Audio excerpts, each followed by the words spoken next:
Bueno, entonces, el día de hoy vamos a terminar con el tema de análisis de ciclo de vida y justamente vamos a aterrizar todo esto que hemos visto para aplicarlo a las edificaciones o cómo podemos hacer más sustentables nuestros edificios tomando en cuenta este pensamiento de ciclo de vida. De aquí es donde vamos a aterrizar todos estos conceptos que vimos, ver cómo aplican a edificios y empezar a ligarlo un poco con lo que vimos en la primera parte de la clase, que era el diseño bioclimático. Entonces, primero, ¿cómo podemos aplicar el análisis de ciclo de vida a un edificio? Hay muchas posibilidades de cómo se puede utilizar. Realmente es una metodología específica que hay que hacer ciertos pasos que ya vimos, o puede simplificarse mediante la huella hídrica o la huella de carbono. Pero dentro de un edificio, dentro del diseño o operación de un edificio, pues tiene muchas aplicaciones. La principal aplicación, pues es durante el diseño, optimizar los diseños que se están realizando, ayudar en la toma de decisiones y modificar lo que se está planeando con respecto al edificio. Entonces, principalmente, pues va a ser incluir dentro de nuestros objetivos no solamente el costo, no solamente la eficiencia o los tiempos, sino incluir también el impacto que va a poder tener. Entonces, al hacer el análisis de ciclo de vida en diferentes etapas o en diferentes partes de nuestro edificio, vamos a poder generar un edificio con un menor impacto. Entonces, puede ser desde la etapa preliminar, que es lo primero, que es decir cómo van los espacios, dónde va la orientación, qué uso de suelo se le va a dar, qué tamaño va a tener, cuántos metros cuadrados, etcétera.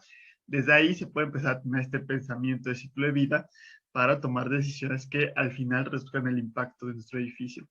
O también ya se puede hacer durante el sistema detallado, el diseño detallado de nuestros sistemas, ¿no?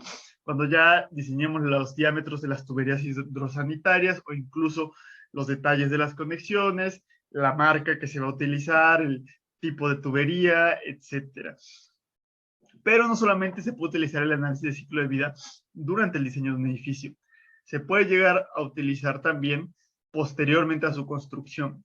O sea, supongamos que yo compro un edificio que ya está construido y bueno, quiero saber como empresa cuál es mi impacto como ciclo de vida. Entonces tengo que saber cuál es el impacto del edificio que compré o que estoy utilizando. Entonces puedo ver, ya estando construido, aproximadamente, pues cuál fue el impacto haciendo un análisis del ciclo de vida de lo que yo puedo ver que hay en el edificio, ¿no? No es lo mismo, claro, teniendo toda la información en un diseño que teniendo algo que ya está construido y hay que empezar a extraer información únicamente de lo que podemos ver. Pero también puede ser interesante ese tipo de análisis. Entonces, sobre todo, como dijimos que una de las principales utilidades del análisis de ciclo de vida era hacer comparaciones entre diferentes tipos de productos, ¿no? Entre diferentes soluciones que podamos dar. Justamente vamos a poder escoger diferentes acabados, diferentes materiales de acuerdo al ciclo de vida. Podemos hacerlo un poco más sencillo, eh, evaluando nada más, por ejemplo, la huella de carbono, que hay que recordar que no hay que considerar que es todo el impacto, sino que pueden haber otros tipos de impacto y pueden haber errores escondidos al tomar decisiones basadas exclusivamente en la huella de carbono. Y también vamos a partir un edificio en sus diferentes etapas del ciclo de vida y vamos a poder evaluar en una etapa específica cuál va a ser su impacto. Una de esas etapas más importantes va a ser la operación. Entonces vamos a ver, vamos a hablar ahorita un poco más adelante específicamente de la operación, pero por ejemplo, uno de los elementos muy importantes en el impacto de un edificio va a ser el mantenimiento. Y sobre todo porque el mantenimiento va a decidir qué tanto se puede alargar la vida útil del edificio. Entonces, vamos a hacer un análisis de ciclo de vida para decidir cuál va a ser el mantenimiento que va a tener el menor impacto en nuestro edificio.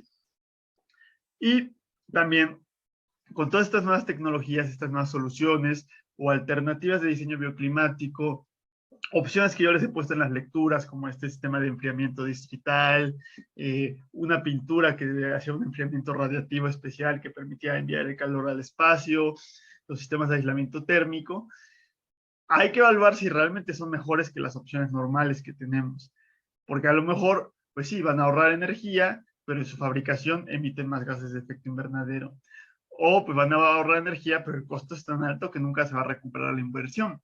Entonces podemos comparar estas nuevas tecnologías verdes, con paneles solares, azoteas verdes, etcétera, con un análisis de ciclo de vida y un análisis de ciclo de vida económico para ver si realmente tiene una ventaja contra la solución normal o si solamente es greenwashing. Estamos suponiendo que porque tiene naturaleza, pues va a ser más ecológico y no necesariamente lo va a ser.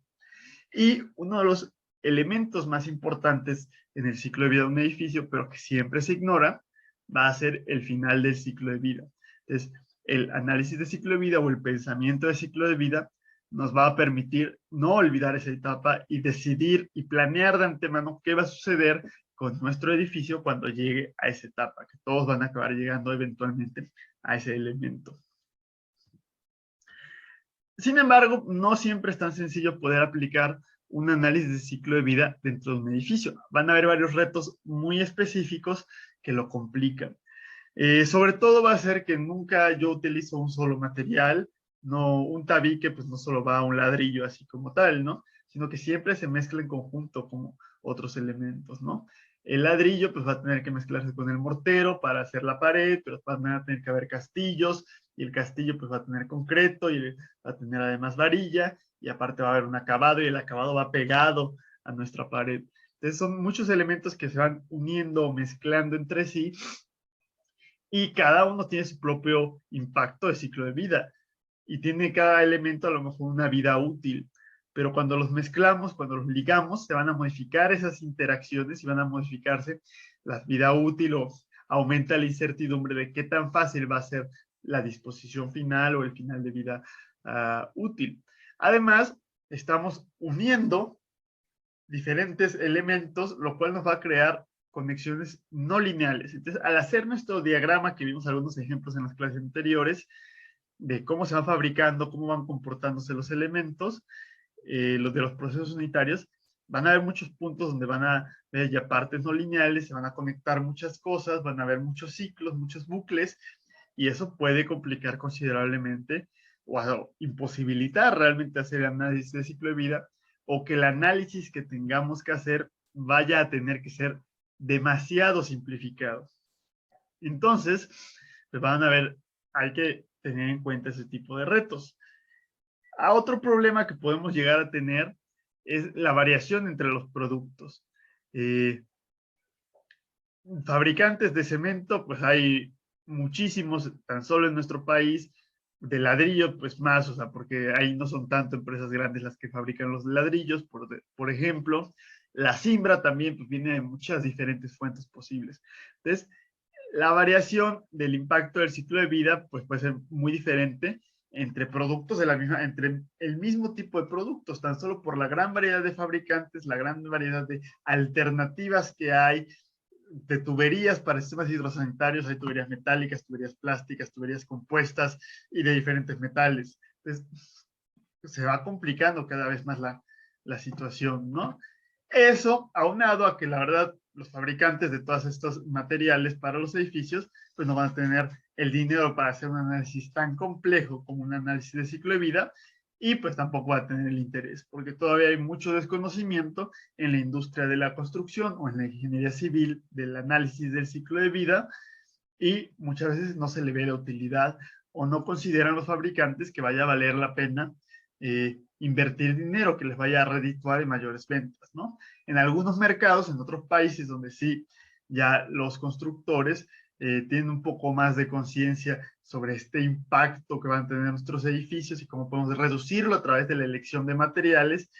Y no solamente los constructores, sino que el cliente final ya está exigiendo que se reduzca el impacto, pues bueno, ya empieza a surgir un mercado donde haya este tipo de análisis en los productos, o a veces no es ni el constructor ni el cliente al que le interesa, sino es la norma la que está obligando a tener en cuenta esta serie de impactos. Pero otra complicación adicional va a ser que el proceso de diseño completo de un edificio de inicio a final hasta que está construido y operando requiere tomar miles y miles y miles de decisiones y cumplir con una cantidad enorme, cientos y cientos de hojas de normatividad.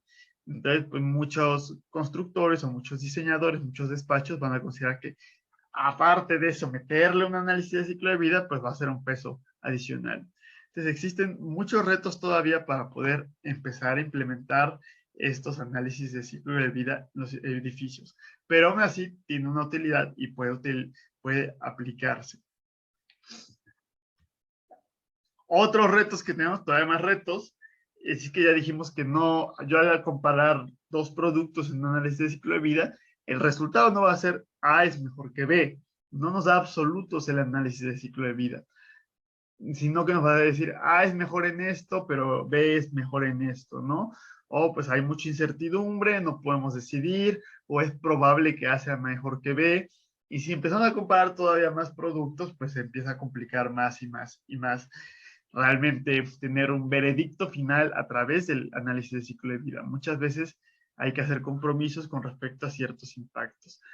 Pero para un equipo de diseño de un edificio que no es experto en LSA, no está tan familiarizado con esto, muchas veces lo único que quieren es decir, ¿sabes qué? Dime qué producto tiene menor impacto. Puede ser frustrante tener estos resultados donde nos dan diferentes evaluaciones o los productos pueden ser mejores o peores en diferentes categorías.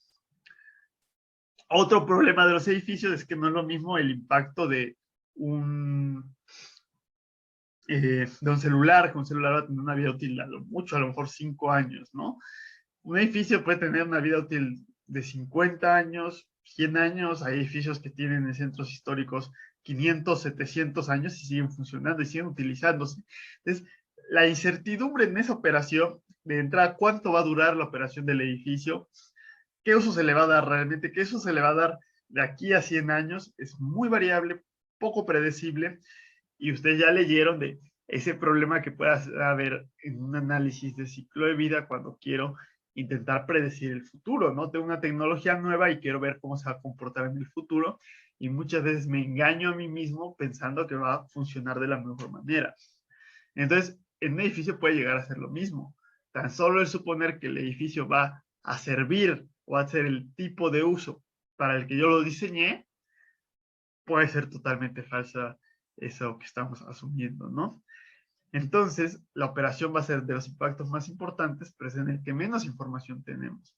Y la disposición final, pues también muchas veces no podemos controlar cómo va a darse la disposición final. Yo no sé en 200 años cómo van a deshacerse de edificios, pero a lo mejor yo puedo facilitar, y es lo que vamos a ver, esa parte de la disposición final.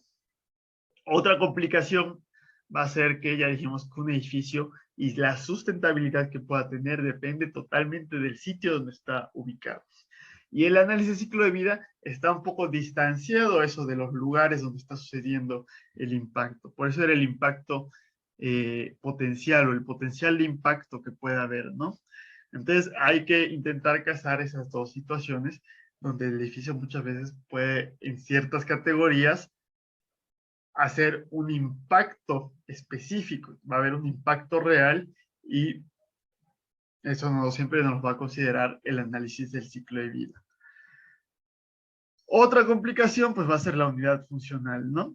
Justamente, bueno, esto anterior no solamente es del edificio, sino los materiales, ¿no? A lo mejor el material no va a tener el mismo impacto o el mismo ciclo de vida dependiendo del lugar donde se encuentre, ¿no? Sobre todo por el deterioro que pueda tener. La unidad funcional pues va a ser un desastre poder definir qué, o sea, para qué sirve un edificio y qué es lo que va a realizar. A lo mejor lo puede hacer de un material específico, ¿no? De un ladrillo, pero la unidad funcional de todo un edificio es casi imposible de definir, ¿no? Y un edificio va a tener un impacto bastante importante y considerable en categorías que son difíciles de medir, como ya dijimos, la biodiversidad.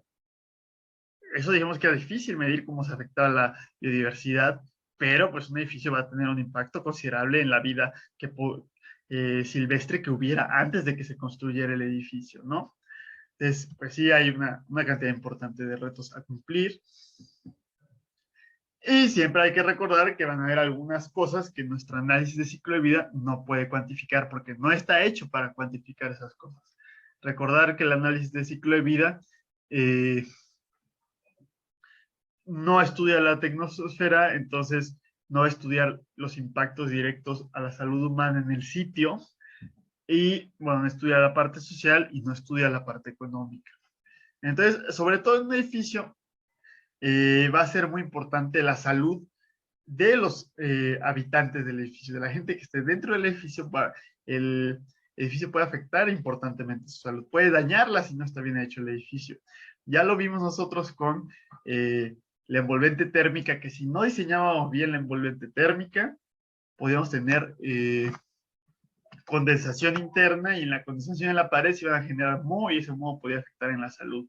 Y todos los materiales, el plástico que ahora es ubicuo en nuestra vida, la gran mayoría de los tipos de plásticos eventualmente sí se descompone. Eso de que se descompone totalmente en 4000 años, eso, 400 años, no sé, es cierto, pero sí hay un proceso de degradación muy lenta a lo largo del tiempo, y esa pequeña degradación que va teniendo el plástico va a liberarse como gases, que van a ser, aparte de otros tipos de sustancias químicas que se les pongan, van a ser los compuestos orgánicos volátiles, que son tóxicos y muchas veces pues son cancerígenos, ¿no?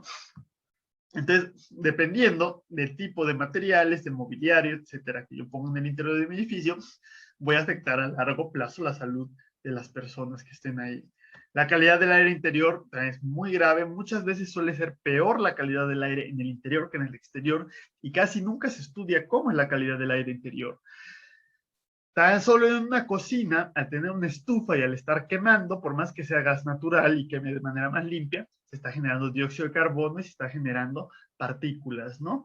Estas partículas PM10 o PM2.5 que vamos a estar respirando continuamente, y puede llegar a ser peor la situación en una cocina que en el exterior, sobre todo si no tenemos una campana de extracción y se nos empieza a llenar de humo la cocina y estamos respirando toda esa situación. O si hay gente que fume, pues también la calidad del aire interior va a ser bastante mala. Entonces, pues hay que tener en cuenta también el bienestar psicológico de los ocupantes, y todos estos problemas de salud no nos va a considerar un análisis de ciclo de vida, pero es un problema importante con respecto a la sustentabilidad del edificio.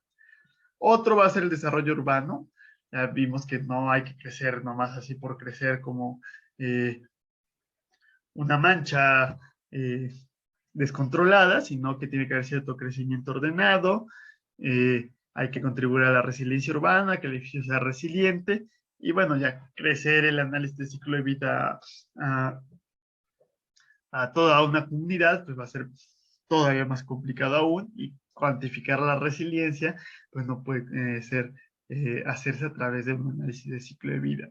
Otro va a ser los impactos sociales y culturales y económicos, que para eso podemos utilizar los otros tipos de análisis de ciclo de vida, ¿no? El social y el económico. Otros elementos que dijimos que son difíciles de medir van a ser los ecosistemas, la biodiversidad, pero también análisis de ciclo de vida, y es lo que vamos a empezar a ver la clase siguiente, que son los servicios ecológicos. Entonces, yo puedo perder servicios ecológicos con mi edificio, o generar y proveer ciertos servicios ecológicos que son de gran importancia, pero también pueden ser difíciles de integrar en la estructura y la metodología del ciclo de vida, del análisis del ciclo de vida. Se incluye el pensamiento de ciclo de vida, sí nos puede funcionar para todos este tipo de elementos diferentes, pero no como tal el análisis de ciclo de vida o el LCA.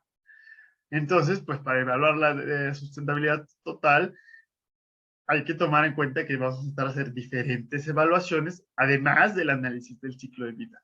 No es toda la sustentabilidad, como ya comentamos. Hay otros pilares de la sustentabilidad que hay que tener en cuenta y no olvidar.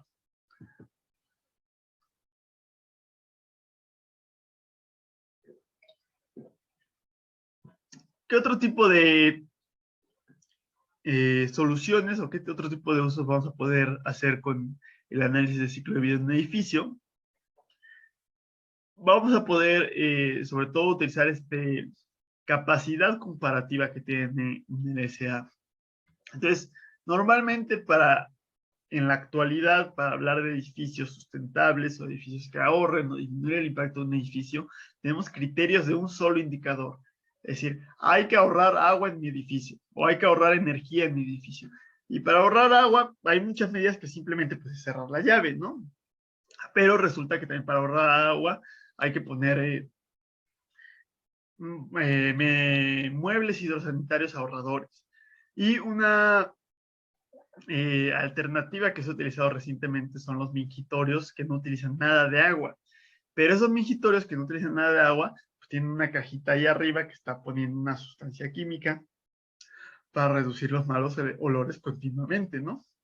Esa sustancia química pues va a tener un cierto impacto y se va a estar mezclando, va a modificar las características de nuestras aguas residuales y bueno, si el agua residual no se trata, esa agua y se va a un cuerpo de agua, pues a lo mejor puede tener una toxicidad importante para la vida silvestre.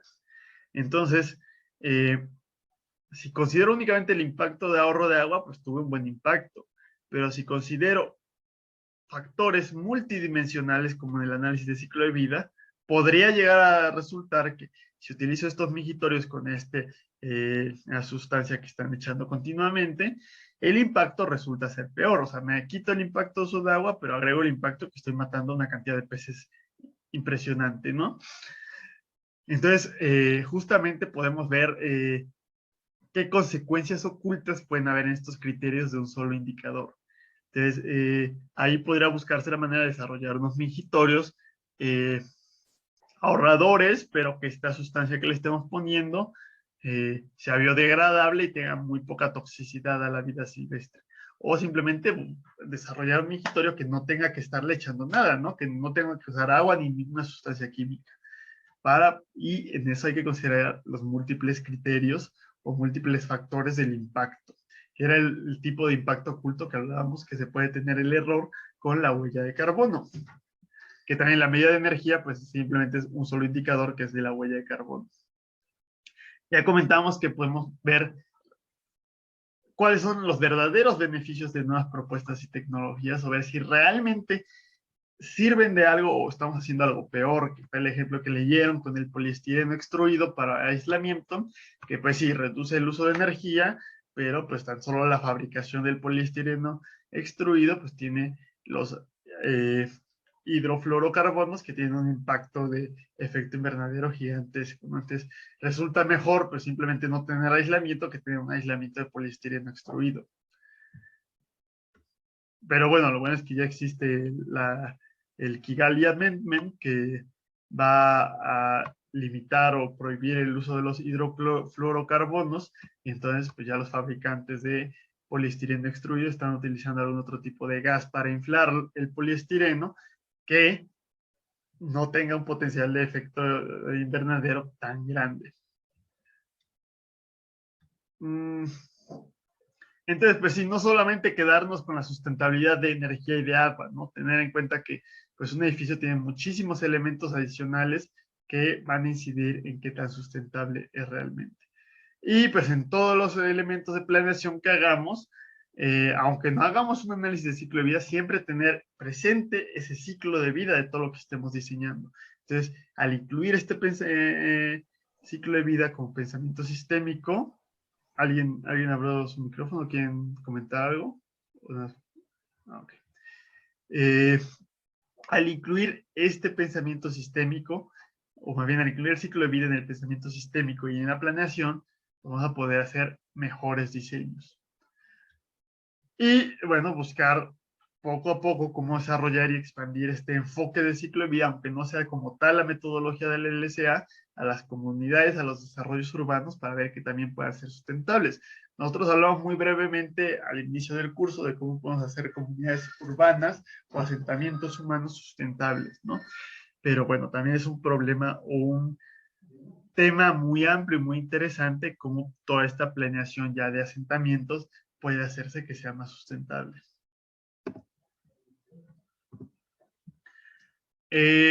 Ahora sí, vamos a saltar ya como tal a los impactos que va teniendo un edificio a lo largo de su ciclo de vida. Y vamos a hablar de la primera, vamos a tener 3 etapas principales del ciclo de vida de un edificio, que va a ser la etapa de diseño y construcción, la etapa de operación y la etapa de disposición final. La etapa de diseño y construcción es lo que le llamaríamos, como vimos con otros productos, el cradle to gate. Desde que se crean, se extraen todas las materias primas hasta que se entrega el edificio terminado para que el cliente lo pueda utilizar. Y todo el impacto que hay en esa primera etapa le vamos a llamar el impacto incorporado. porque es el impacto que está en la masa sólida del edificio. Es del impacto de todos los materiales con los que se utilizó para construirse y todo el proceso constructivo. Entonces, normalmente cuando hablo de reducir el impacto de mi edificio, cuando se habla de reducir el impacto, se habla de, bueno, baja el consumo de agua, disminuye la energía, ponle paneles solares para que tengan energías renovables. Pero bueno, hay un impacto muy importante que está en los muros del edificio y también se puede reducir ese impacto. Es un impacto oculto que muchas veces no se considera y que un pensamiento de ciclo de vida nos lo va a revelar, ver realmente cuánto estamos afectando con la pura construcción del edificio, cuánta agua se utilizó. Entonces yo pude haber, a lo mejor en mi operación, estar ahorrando agua continuamente, pero si se desperdició muchísima agua para fabricar el edificio, bueno, entonces a lo mejor aún así el impacto de uso de agua va a acabar siendo importante. Entonces, todos los materiales de construcción van a requerir agua, van a requerir energía, van a generar emisiones y pues, van a tener afectaciones de otro tipo, ¿no? De generación del smog fotoquímico, de afectación a la capa de ozono, etc. Y además, el puro proceso constructivo utiliza muchísima agua y hay muchos materiales que tienen un uso muy intensivo de agua, como lo es el puro concreto, el aluminio o la fabricación de acero. Y bueno, la maquinaria de construcción, si usted recuerda sus clases de movimiento de tierras, pues el consumo de combustible de diésel que tienen es gigantesco, no suelen tener ningún tipo de filtros y los motores no suelen ser muy eficientes. Entonces, la generación de gases de efecto invernadero y aerosoles y otros contaminantes es gigantesca con respecto, o sea, hablando de la maquinaria de la construcción. Además, pues va a resultar que somos de las industrias más contaminantes de todo el mundo. Eh, a lo mejor nos gana la minería o la generación de energía, pero bueno, todos esos tres tipos están bastante relacionados. Ya leyeron ustedes acerca de los problemas o impactos que puede tener la extracción de arena, sobre todo cuando existe una construcción acelerada o desmedida en ciertos lugares del planeta. Pero bueno, también si alguien leyó la lectura extra que venía en esa parte, donde hablaba en general de cuál es el impacto de la industria de la construcción, los problemas de corrupción que son globales, es también de las industrias más corruptas en todo el mundo, y también todas las afectaciones culturales que puede tener. Y además, pues que realmente la construcción como tal, lo que estamos haciendo, pues es destruir la naturaleza para poner algo artificial. Entonces ya desde ahí hay un impacto intrínseco, ¿no? Entonces, pues sí hay que buscar reducirlo al máximo, o sea, hacer la máxima disminución que se pueda hacer del impacto porque aunque siempre vaya a haber un impacto intrínseco, no vamos a poder eliminar el impacto. Bueno, podemos hacer que sea mucho menor a tal nivel que no estemos superando las capacidades de regeneración o de recuperación de los ecosistemas, o no estemos sacando a desequilibrio de esa resiliencia que están teniendo los sistemas naturales. Entonces, pues justamente ya dijimos que la primera etapa del impacto, que es el cradle to gate, y se va a llamar el impacto incorporado. Ahora, va a haber una diferencia que puede llegarse a confundir, para que tengan cuidado, que va a ser el carbono almacenado. Ya dijimos que, por ejemplo, para fabricar un muro de concreto, bueno, el puro cemento va a emitir, por la reacción química de su fabricación, dióxido de carbono. Y el calentar el horno de tambor va a emitir gases de efecto invernadero, porque no muchas veces se quema derivados pesados del petróleo para poder calentar esos hornos de tambor y va a requerir agua, etcétera, ¿no? Pero sobre todo hablando del gas de efecto invernadero, y luego todo el sistema de la maquinaria, por ejemplo, si tengo la cimbra, tiene muchas veces gasolina quemada y ahí hay otro o gas de efecto invernadero emitido. Si tenemos una mezcladora, la mezcladora, si compré el concreto a una compañía y la mezcladora tiene que manejar cierta cantidad o tiene que consumir cierta energía para estar rotando continuamente, pues todo eso va asociado a cierta emisión de gas de efecto invernadero y ese va a ser el impacto incorporado. ¿Cuántos gases se generaron en la pura fabricación de nuestro edificio, en la pura construcción? Pero van a haber otros elementos como la madera y los textiles naturales como el cáñamo, que si cumplimos estas características obligatorias, que es decir, que esté cultivado de manera sustentable, es decir, sin exceder la capacidad natural del ecosistema, sin que haya deforestación, etcétera. Entonces, si cumplimos estas características, pues puede llegar a ser un recurso renovable, ¿no? Y además, si buscamos reducir ciertos impactos asociados a la fertilización, etcétera, ¿no? Pero bueno, la madera y los textiles naturales pueden ser un recurso renovable. No siempre lo son, pero pueden llegar a serlo. ¿Ah? Un recurso renovable y además con un buen índice de sustentabilidad, ¿no? Y además van a almacenar carbono, porque estos provienen, la madera y los textiles naturales provienen de las plantas. Y las plantas, para generar esa biomasa, absorben dióxido de carbono de la atmósfera. Entonces, dentro de un tronco de un árbol hay mucho dióxido de carbono almacenado. Se eliminó ese dióxido de carbono. Entonces, el árbol del que yo puedo tomar madera va a tomar cierta cantidad de tiempo en crecer, pónganle 30 años. Entonces, si yo corto ese árbol, me aseguro de que plante otro árbol y me aseguro que no afecte a la biodiversidad y el uso que le doy a esa madera es mayor al tiempo que tardó en crecer el árbol, es decir, lo uso por más de 30 años, y además me aseguro que al final, cuando vaya a disponer de esa madera, pueda generarse dióxido de carbono, es decir, que se incinere o que se composte, y no se vaya a un relleno sanitario donde se genere metano. Entonces, en ese caso se está retirando gases de efecto invernadero de la atmósfera, porque creció la madera, absorbió dióxido de carbono y me aseguré de reducir todos los impactos y que al final del ciclo de vida se emita dióxido de carbono. Entonces, en la balanza hay una cantidad neta negativa de gases de efecto invernadero. Entonces, vamos a desconectarnos porque ya se está acabando el tiempo y nos volvemos a conectar como si. Entonces dijimos que la madera absorbe gases de efecto invernadero. Y si me aseguro que la cantidad que se emita sea menor, entonces estoy eliminando dióxido de carbono de la atmósfera. Y entonces tenemos un balance, una huella de carbono negativa. Pero se dan cuenta, no es toda la madera ni todos los textiles naturales. Hay una serie de condiciones muy particulares que se tienen que ir cumpliendo.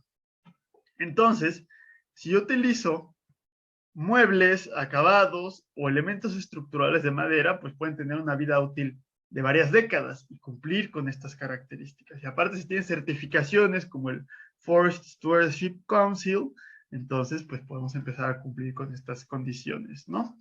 Entonces, ahí estamos hablando que nuestro edificio está almacenando carbono y que nuestro edificio eliminó cierta cantidad de carbono de la atmósfera en los elementos de madera.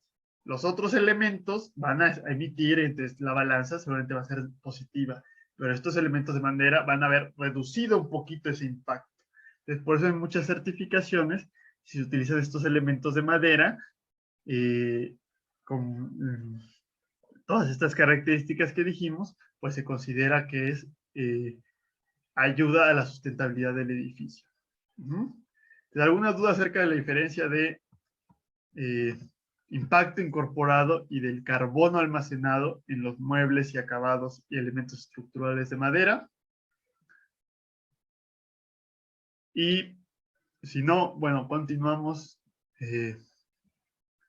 Ahora sí, una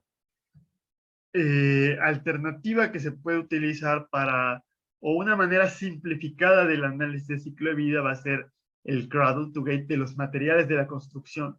Entonces, nos vamos antes de ligar todos los materiales de la construcción a ver cuál fue el impacto de cada uno de los materiales. Y así me ayuda a comparar, porque puedo decir, puedo utilizar este material o este material. No, hago este muro de ladrillos o lo hago de concreto. O hago nada más un muro divisorio, ¿no? De tabla roca. No solamente me voy por el costo, ¿no? Me voy por, a lo mejor, cuál tiene un menor impacto. Entonces nos vamos más allá del precio, calidad, durabilidad, le agregamos otra dimensión a la decisión que va a ser el impacto. Entonces, se estudia pues cada tipo de material, todo su ciclo de vida hasta la compuerta de la utilización y pues ver cuál va a ser su uso de recursos y generación de emisiones de múltiples categorías, porque es con la mentalidad de un análisis de ciclo de vida. Además, a veces el fabricante puede hacerlo más hasta que él vende el producto, pero también el fabricante puede suponer más o menos y en promedio cómo se va a utilizar el producto y cómo se va a disponer finalmente y dar un impacto aproximado en esas otras etapas, en la etapa operativa y en la etapa de disposición. Pero obviamente esto nada va a ser una guía para el usuario, pero no es el impacto real que va a tener, porque puede ser mucho mayor o puede ser mucho menor dependiendo del usuario. Entonces, así se puede crear una etiqueta, o lo que llamamos una etiqueta de contenido nutricional con respecto al impacto que está teniendo nuestro producto. Y puede ser para cada marca, para cada fabricante, o un promedio genérico para ciertos productos que se están utilizando, ¿no? Hay países como Estados Unidos y Reino Unido que ya tienen catálogos, estos catálogos que habíamos hablado de los inventarios del análisis de ciclo de vida, y pues en México no se ha hecho todavía, ¿no? Buscar de acuerdo a la fabricación mexicana cuál es el impacto de los materiales de la construcción, ¿no? Pero bueno, podemos utilizar los catálogos de otros países para darnos una idea del impacto que vamos a tener, sabiendo que no es el impacto real, que puede llegar a ser diferente, ¿no? Tan solo porque la manera en la que se genera la energía no es igual en todos los países. Entonces, el primero va a ser la VRE Green Guide, que es inglesa, es gratuita, solamente se tienen que registrar, pero el registrarse es gratuito y aquí tienen el sitio web, ¿no? VRE son los que hicieron ese transportador VRE para iluminación natural que mencionamos brevemente y son los creadores de la certificación BREEAM, que vamos a hablar más adelante de la certificación. Entonces, ellos tienen un catálogo de diferentes materiales de la construcción, no por fabricante, sino por tipo de material, pero bueno, hay que ir buscando en el catálogo para poder encontrar lo que necesitamos. Y lo primero es escoger el tipo de edificios. No es el mismo catálogo para todos los edificios, para un edificio comercial, para un edificio industrial o para una casa, por ejemplo, ¿no? Y ya yo puedo escoger los diferentes tipos de elementos constructivos, como los acabados de piso, aislamiento, las losas, las azoteas, paredes y particiones, etcétera, ¿no? Entonces ya escojo y aparece una lista gigantesca de elementos donde yo puedo buscar el que me interesa y ver cuál es su impacto específico, ¿no? Entonces yo al ya hacer mi diseño, al escoger los materiales que voy a utilizar, pues puedo también buscar en este catálogo y hacer un cálculo del impacto que va a tener mi edificio, el impacto incorporado que vamos a tener. Entonces, además, se le da una calificación, en este caso, en diferentes, o sea, tiene el pensamiento de ciclo de vida porque va a tener no solamente es una categoría, sino es una serie de categorías como cambio climático, ecotoxicidad, eutrofización, acidificación, etcétera. Y se le da la calificación de A positivo, que es la mejor, a E, que es la peor.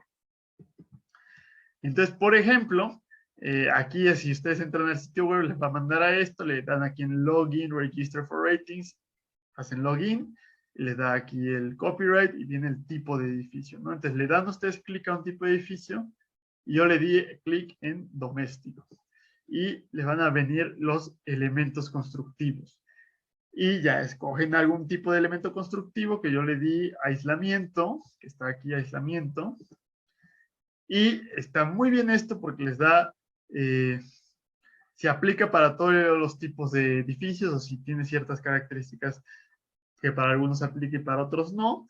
Y viene la unidad funcional. Entonces ustedes pueden ver justamente cómo se está considerando y cuando hagan sus precios unitarios, pues pueden comparar su precio unitario con la unidad funcional y buscar empatarlos para poder, mientras se hace todo ese costeo, todos esos generadores y precios unitarios, incluir el impacto que va a tener nuestros materiales, ¿no? Entonces viene aquí la unidad funcional y viene leer más para encontrar un poco más explicado acerca de cómo se está considerando esto, ¿no?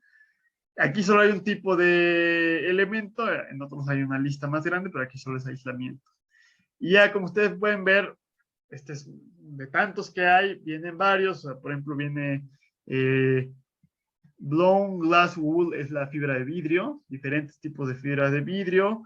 Viene, por ejemplo, el de corcho o el vidrio celular, que también vimos que eran estos tabiquitos. Y pues dependiendo del tipo de elemento, pues va a ser la calificación que tienen, ¿no?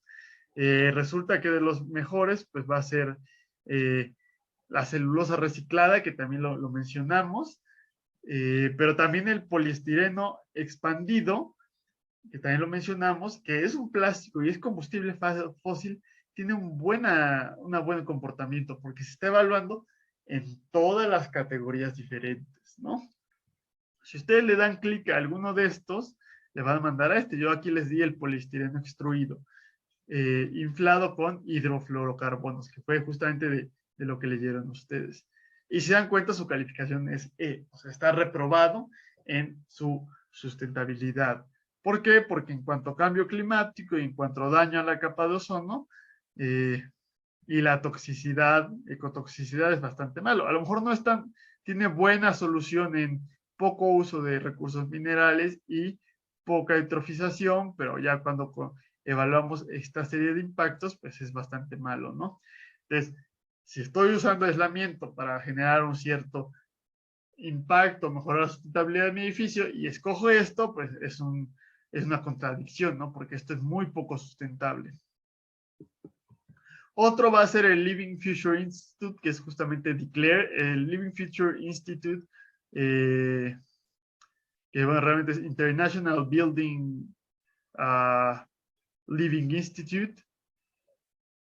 No, es International Future o International Living Future Institute, y ellos tienen una certificación que va a ser el Living. Cambiaron el nombre hace poco del instituto, entonces a lo mejor este ya es el nombre normal.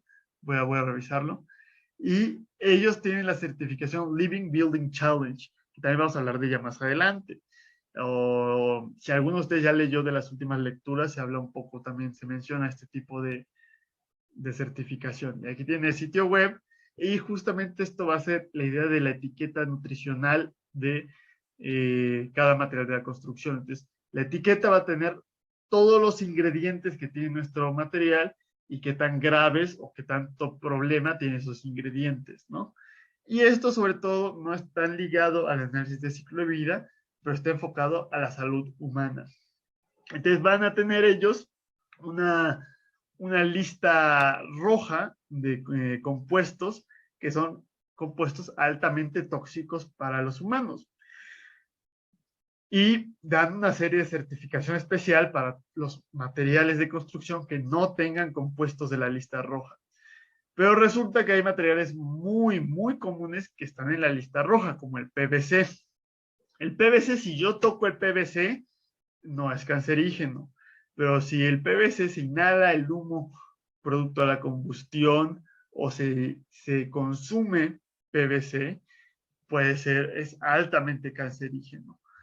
En los usos que le damos normalmente, como en el cableado o en las tuberías, pues no voy a estar inhalando PVC. Ese de riesgo sobre todo es para la gente que trabaja en las fábricas, donde hay muchos vapores. Pero si resulta que hay un incendio eléctrico, entonces se quema la camisa del cable, pues va a salir vapor de PVC y puede ser cancerígeno. O, bueno, el agua al pasar por la tubería erosiona ligeramente la tubería, ¿no? Entonces estamos consumiendo cierta cantidad de PVC. La cantidad que estamos consumiendo es mínima y realmente no por tomar una vez un vaso de agua de una tubería hidrosanitaria que tenía PVC nos va a dar cáncer. Pero a lo mejor después de 50 años de estarlo haciendo, pues aumenta considerablemente la probabilidad, ¿no? Y aunque sea poca, pues existe la probabilidad de que nos vaya a dar, o de que eso aumente la probabilidad de que nos dé cáncer en algún momento, ¿no? El problema es que hay pocas alternativas para utilizar PVC. Cables sin PVC realmente es muy, muy raro. Las alternativas son muy caras, muy poco comunes, ¿no? Habría que importarlo, incluso en otros países no se utiliza ese tipo de cable. Todos los cables suelen tener una camisa de PVC. En tuberías hay más alternativas, pero bueno, las tuberías sí hay más alternativas, pero otras son de plástico, ¿no? Como el tubo plus no es de PVC, pero igual es plástico y bueno, habría que ver el tipo de plástico que es y qué problemas puede tener o ver si está en la lista roja, ¿no? Eh, Otra información que va a tener es si es de origen responsable, es decir, si no hubo explotación en su fabricación, si se remuneró adecuadamente a las personas que trabajaron en fabricar el producto y una guía de cómo se puede manejar en el fin de ciclo de vida, cuánto es el carbono incorporado que tiene, eh, o cuál es la huella de carbono, o en todo caso, cuál es el carbono almacenado que tiene, es decir, si es positivo o si es negativo, y pues si hay un tercero lo verificó o si se emiten compuestos orgánicos volátiles, ¿no? Si se llegan a utilizar, aunque este instituto es diferente al instituto que hace la certificación LEED, que es el USGBCI, que hace la certificación LEED y la certificación LEED, WELL, LEED es de sustentabilidad ambiental y WELL es de salud humana en edificios. Bueno, aunque sean diferentes institutos, resulta si uno tiene productos que están fuera de la lista roja puede obtener puntos para estas certificaciones, ¿no? Que vamos a hablar más adelante con más detalle de las certificaciones. Vamos a tener una clase específica de certificaciones. Y este es cómo es la etiqueta. Si quieren después ustedes leerlo bien con calma, pero viene aquí dónde se hizo, para que también uno sepa de dónde vienen los productos, cuál es su vida útil promedio, la huella de carbono, y dice, al final del ciclo de vida, a lo mejor se puede reciclar o se tiene que mandar al relleno sanitario. La lista de componentes, hay unos en rojo, que son los de la lista roja justamente. ¿Cuántos o compuestos orgánicos volátiles tienes? El número de certificación que tiene este instituto y si lo revisó un tercero. Entonces aquí este es el ejemplo de un tipo de piso de acabado de piso de madera natural, pero no es de cualquier acabado de maderas, no es el acabado de madera de la marca Mafi, que se hizo en Australia, que dicen que puede durar entre 10 y 100 años, que es una dispersión gigantesca, realmente habría que irse más hacia abajo, es a lo mejor muy iluso suponer que va a durar 100 años, según ellos, y nos dice que todo se puede compostar el 100% de la madera. Entonces, pues ya ahí estamos reduciendo considerablemente el impacto. Porque pues no tiene realmente, no tiene casi ningún producto artificial, casi todo es madera y aceites naturales, ¿no? El adhesivo sí es un adhesivo plástico, pero el adhesivo plástico debe componer menos del 1%, ¿no? O incluso del 0.1% de la masa total del producto. Y no tiene, dice que es compliant porque no tiene ningún producto de la lista roja. Y pues además está verificado por un tercero y no va a emitir compuestos orgánicos volátiles. Ese ya hemos visto dos, ya vimos el del BRE, ya vimos el del Living Future Institute y el tercero va a ser del NIST, que es el Instituto de Estándares y Tecnología de Estados Unidos. Hacen muchas normatividades, evalúan para que muchos productos cumplan con los requisitos y ellos generaron esta herramienta en línea que se va a llamar BEES, que va a ser Building for Environmental and Economic Sustainability. Aquí tiene el sitio web, ya es la versión número 2. Va a tener un catálogo de productos, de 230 productos, con los cuales se hizo un análisis de ciclo de vida. Entonces, este en específico sí cumple con la norma del análisis de ciclo de vida y una norma de la ASTM del análisis de ciclo de vida económico. Y aquí viene más o menos cómo funciona. Viene la categoría de inventario, vienen las categorías de impacto y también ciertas categorías específicas para para la evaluación económica y se obtiene una evaluación ambiental, económica y esto ya es más allá, esto ya no es parte de la norma específica de ciclo de vida, pero bueno, ellos están logrando hacer una calificación final y justamente dan una calificación final y una sola para facilitar a los diseñadores que no tengan que ver la calificación de cada una de las categorías diferentes. ¿Ok? Entonces ustedes entran a la página web que les dije y les va a aparecer esto, ¿no? Les dije, ¿qué categoría de producto de la construcción quiere analizar? Y yo, en este caso, le di la subestructura, construcción de los sótanos y las paredes de los sótanos, ¿no? Le doy al siguiente, que me da criterios, ¿no? Si quiero que sea residencial o comercial, si quiero que me dé marcas específicas de fabricantes, pero a lo mejor como lo voy a usar para darme una idea del impacto aquí en México, pues quiero un genérico, ¿no? Del impacto en Estados Unidos. Y pues si quiero todavía acotar un poco más la lista de productos que me van a dar, ¿no? Le damos siguiente. Y como dijimos que las categorías de impacto y cómo los agrupamos, aunque cumplamos con la norma no nos pide ciertas categorías específicas. Entonces ya se han diseñado metodologías particulares y yo puedo escogerle aquí qué tipo de metodología quiero que me dé para calcular esas categorías de impacto, ¿no? Puedo pedirle que me dé un solo evaluación ambiental, un solo número. Yo le dije que no, para que quiero que me...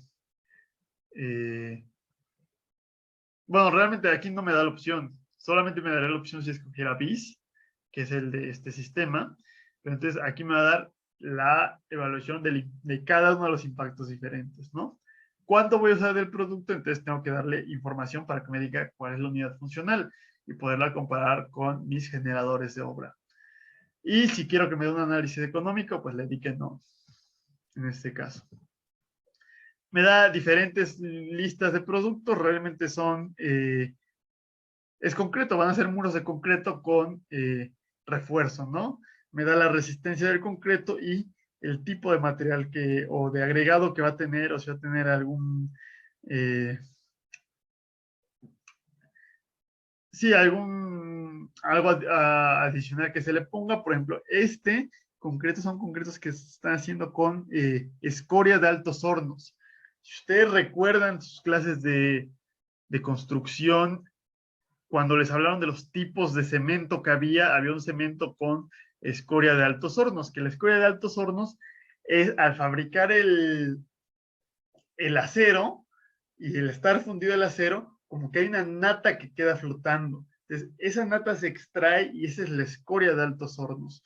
O también se le puede agregar ceniza de una planta termoeléctrica, y eso puede mejorar ciertas características del concreto y puede reducir su impacto ambiental. Entonces yo puedo escogerle, pues escoger este 100%, sí, a ver, PC es Portland Cement, que es el cemento Portland común y corriente que conocemos. FA es Fly Ash, que es la ceniza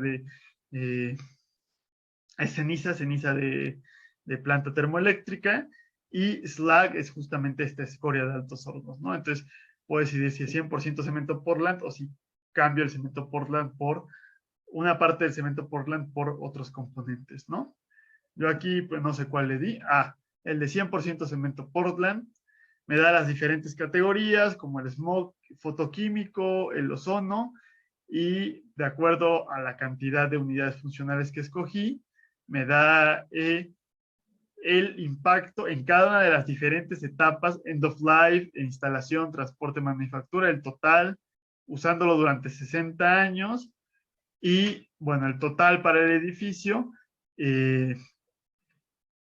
Entonces yo puedo ver aquí y comparar cada uno de estos. Como le di muy pocas unidades funcionales, creo que nos le di uno, pues me da números muy pequeños, ¿no? Pero ya dándolo más grande me puede dar números más grandes, donde yo puedo, y aunque sean números pequeños, puedo comparar, ¿no?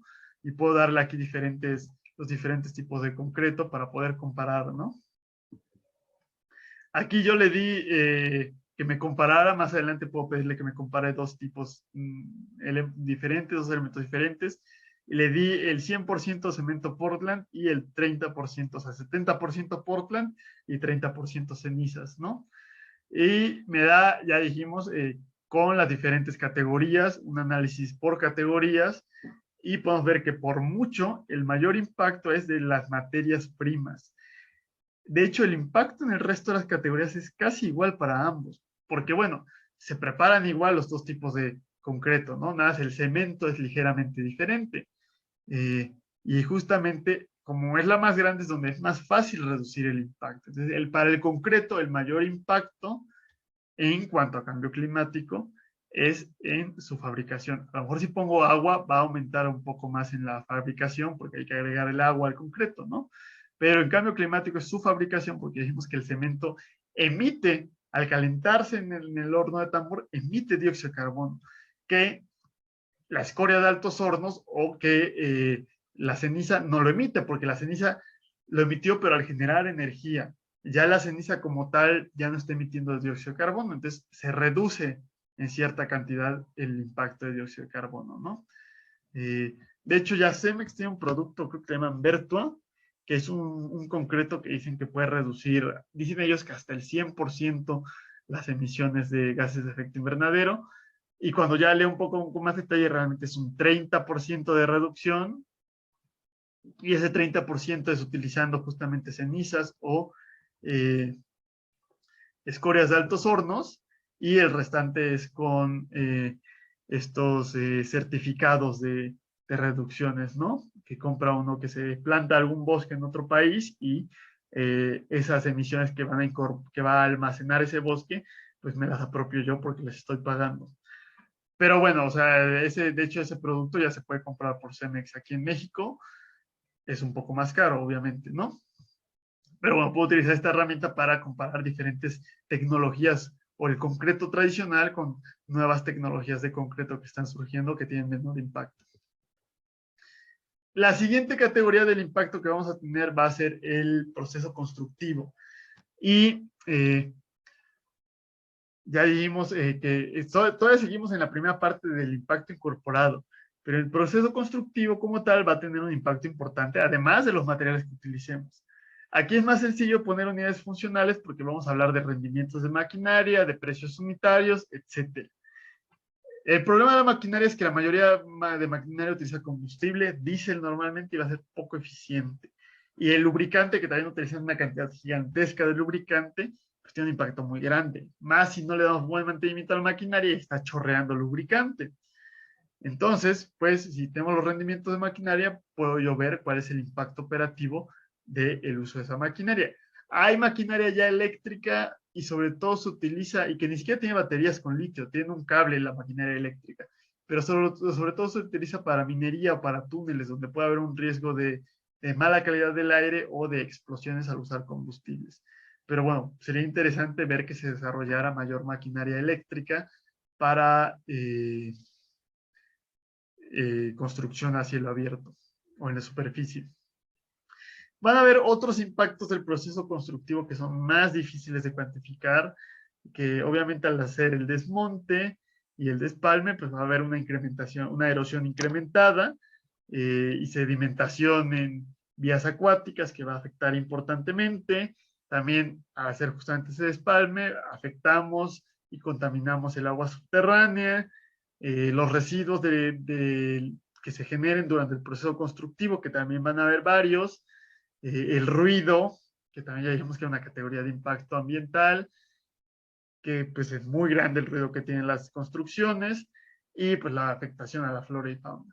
Para la erosión, de hecho ya en otros países lo que se les pide, sobre todo si es un terreno inclinado donde se está construyendo, es que en los límites se pongan unas tablas de unos 20, 30 centímetros clavadas para que justamente estén parando todos esos sedimentos que se están erosionando, en vez de que con la lluvia se estén lavando continuamente, ¿no? Realmente es una medida fácil poner una tabla en todo el perímetro, pero bueno, si no se les obliga, si no hay una norma que lo pida, pues nadie lo hace, ¿no? Pero ya hay países donde se está pidiendo esa medida sencilla para reducir el impacto de la erosión y sedimentación. El siguiente impacto que va a tener un edificio va a ser la parte operativa. Aquí dijimos que como es una vida útil muy larga, y entre más larga sea, pues el principal impacto se va a volver el de la operación y mantenimiento. Digamos que muchos edificios se diseñan para 50 años, pero muchas veces puede ser menos. Pues en ciudades como Nueva York, donde están construyendo continuamente, construyen un edificio de 20 pisos y a los 30 años lo tiran y hacen un edificio de 40 pisos. Pero en otros lugares como en centros históricos puede ser de 100 años, ¿no? O más, o sea, la catedral pues, tiene 400 años que existe la catedral metropolitana, entonces el impacto que ha tenido de operación es muy alto, pero el impacto incorporado se ha diluido en muchísimos años, entonces es mucho menor el porcentaje con respecto al impacto operativo. Y como la unidad funcional la vamos a dar con respecto a tiempo, justamente por eso se diluye el impacto operativo. Entonces, por ejemplo, en una catedral, la unidad funcional que se podría dar sería, por ejemplo, de por asistente por misa, ¿no? Una cosa así. En las oficinas a lo mejor podría ser utilizarse como unidad funcional con respecto a mes de renta o con respecto a los ingresos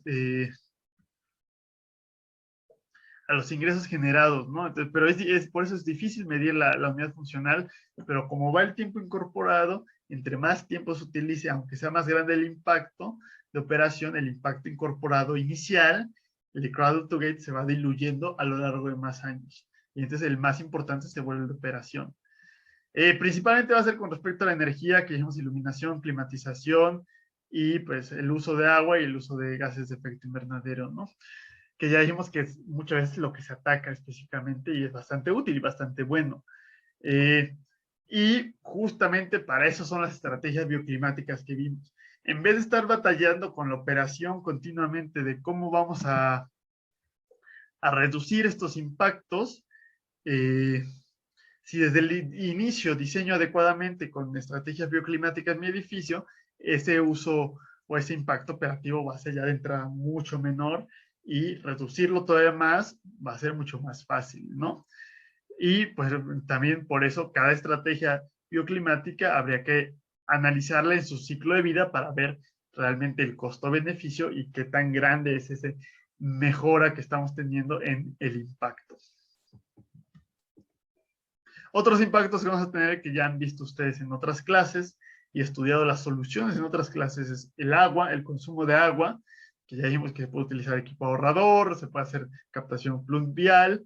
En cuanto a diseño, es muy útil tener desde el inicio 3 tipos de drenajes separados en nuestro edificio. Un drenaje para aguas grises, un drenaje para aguas negras y un drenaje pluvial.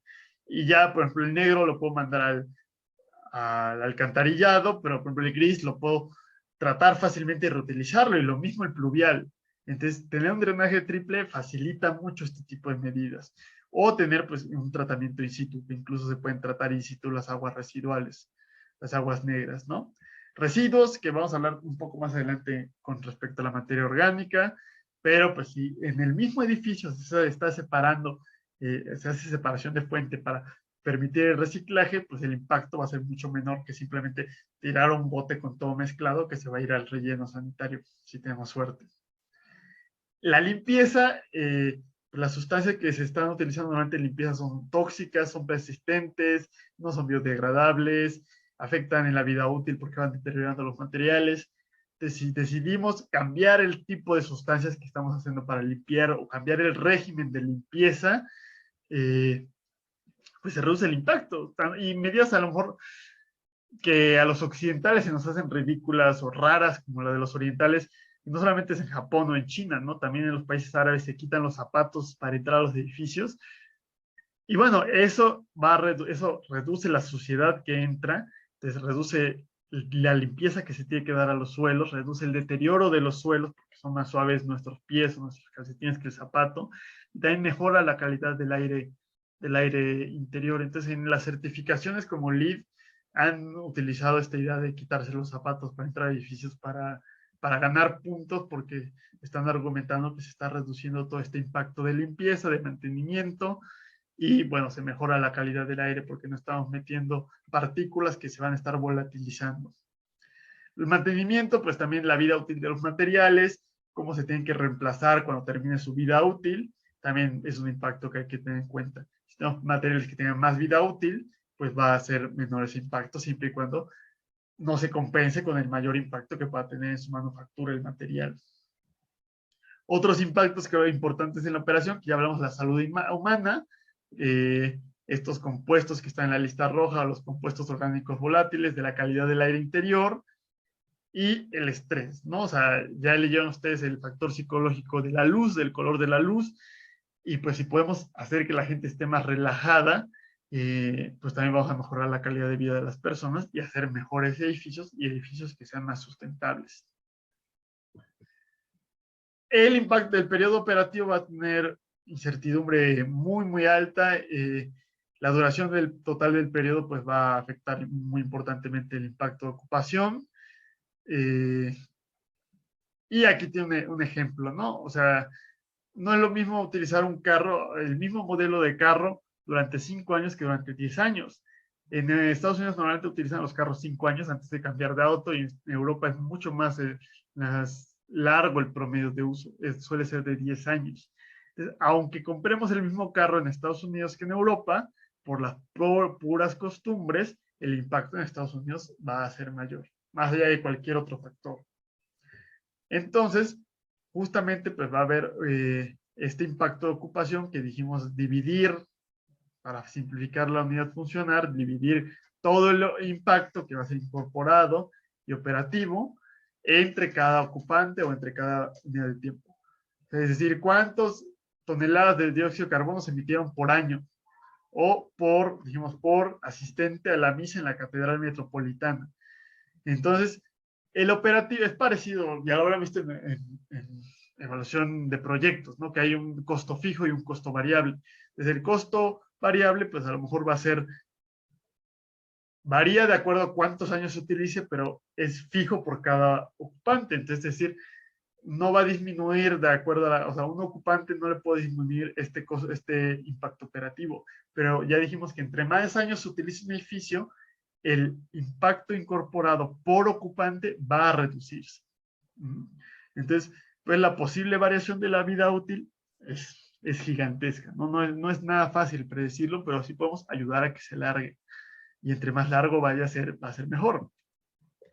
Entonces, pues no sabemos quiénes van a ocupar el edificio en el futuro, en 50, 100 años, no sabemos cómo lo van a utilizar y qué modificaciones le van a hacer, ¿no? Solo puedo saber el impacto operativo en el momento inicial y hacer una proyección muy, muy, muy básica o con mucho, asumiendo demasiadas cosas a futuro.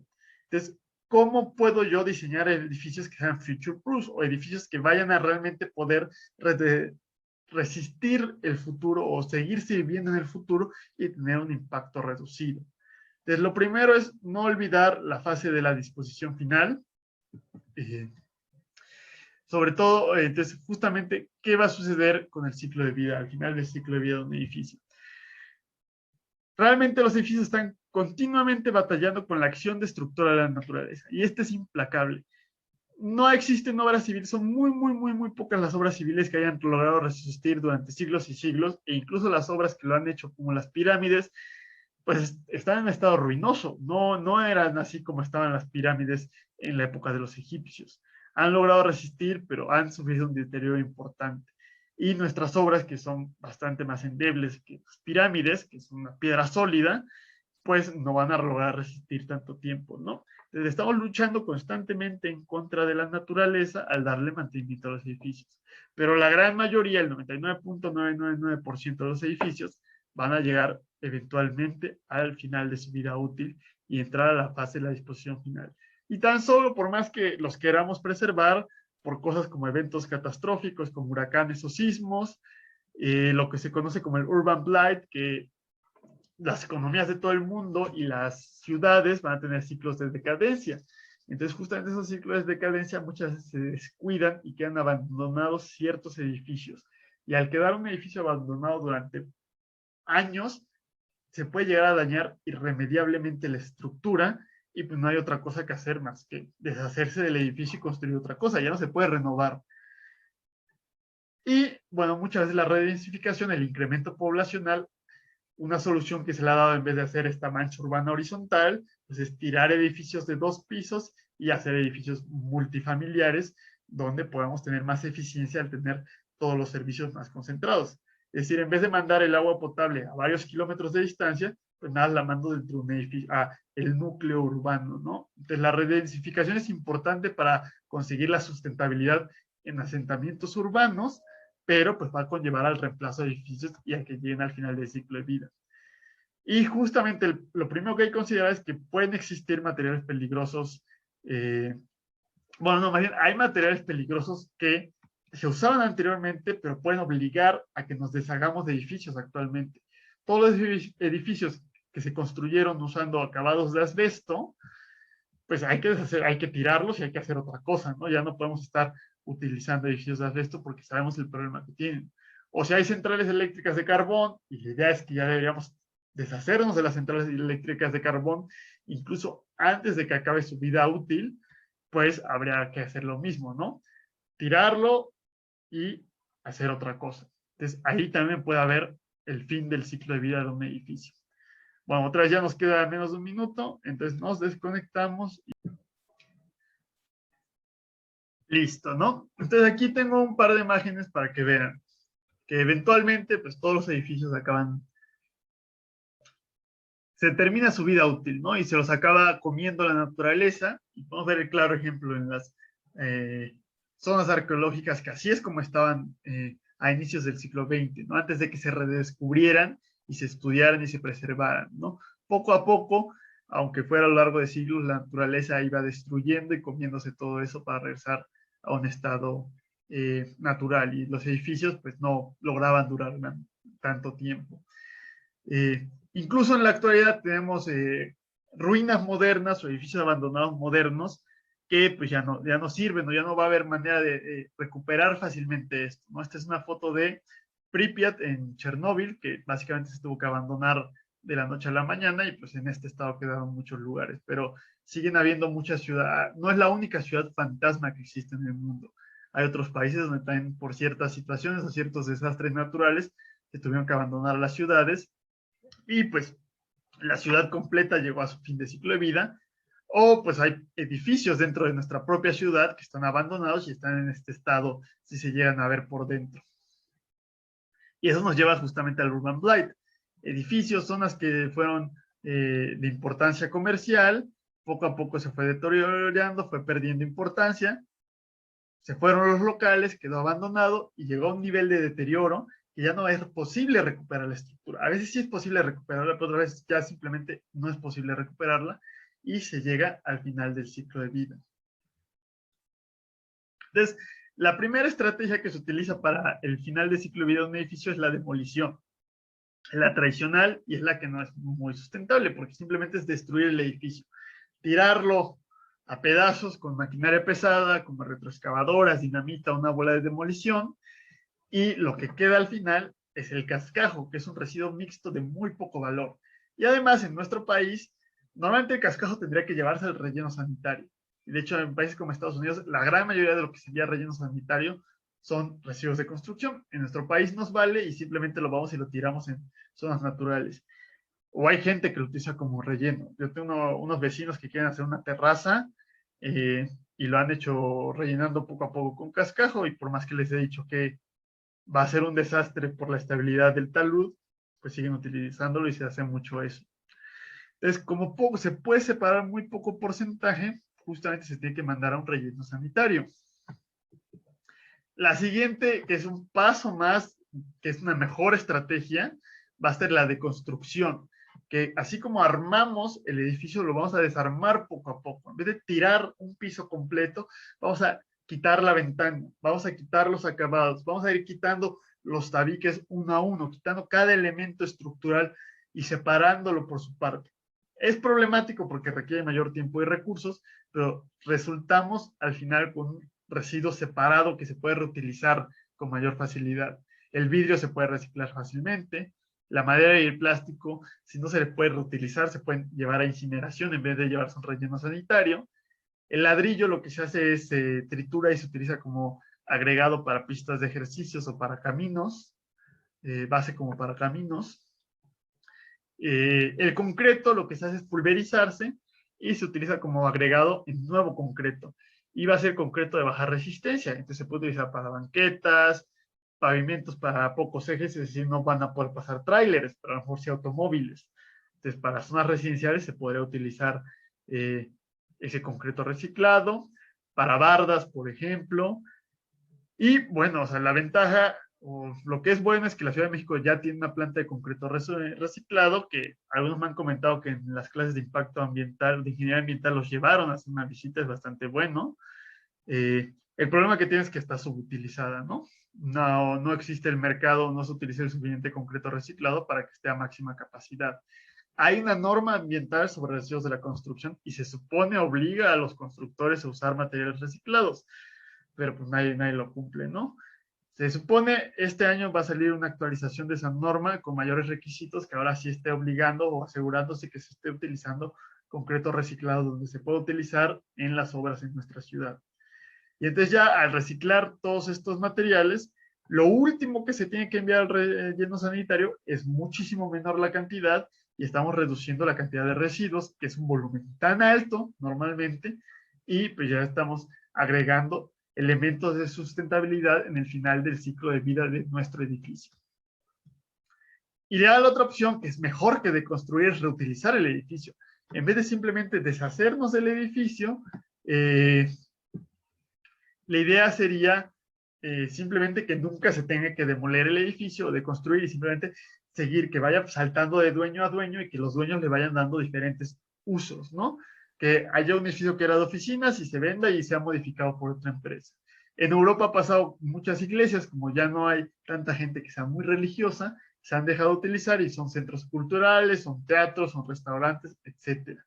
En muchos lugares donde se está generando desarrollo urbano, las bodegas que eran de bodegas industriales se utilizan como igual como plazas, centros culturales, etcétera, ¿no? Entonces, en vez de tirar esa bodega industrial y construir algo nuevo y generar residuos de la construcción, se está reutilizando y no se generan estos residuos, entonces es bastante bueno.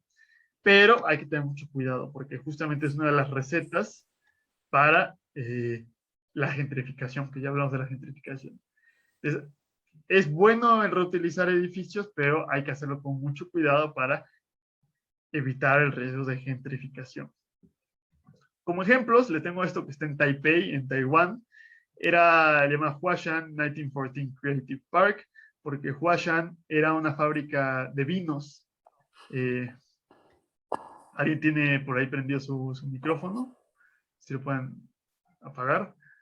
Gracias. Entonces, era una fábrica donde procesaban el vino y donde lo embotellaban y eventualmente se dejó de usar y cayó en desuso, quedó abandonada esta fábrica. Entonces, en vez de tirarlo y hacer desarrollos urbanos, altos edificios, lo que se hizo fue remodelarlo, restaurarlo y se quedó como un parque. Tenemos muchas áreas verdes muy amplias y en la zona de edificio tiene centros culturales, tiene un cine, tiene tiendas y museos además. Entonces, es un lugar de reunión y de reintegración social. Otro ejemplo que vamos a tener va a ser el Frontón México, que si usted, esto tiene 4 años que es así, pero estuvo durante 50, 60 años abandonado y cayéndose a pedazos. Era sobre todo por unos líos que tenían creo que con el sindicato, y pues también que en algún momento dejó de ser un popular el deporte que se fabricaba, ¿no? Que se practicaba ahí, que era el high alai, ¿no? Pero eventualmente se reutilizó, sigue utilizándose para practicar high alai, pero también se hacen eventos, bodas, tiene un hotel y un restaurante, creo. También creo que tiene un museo.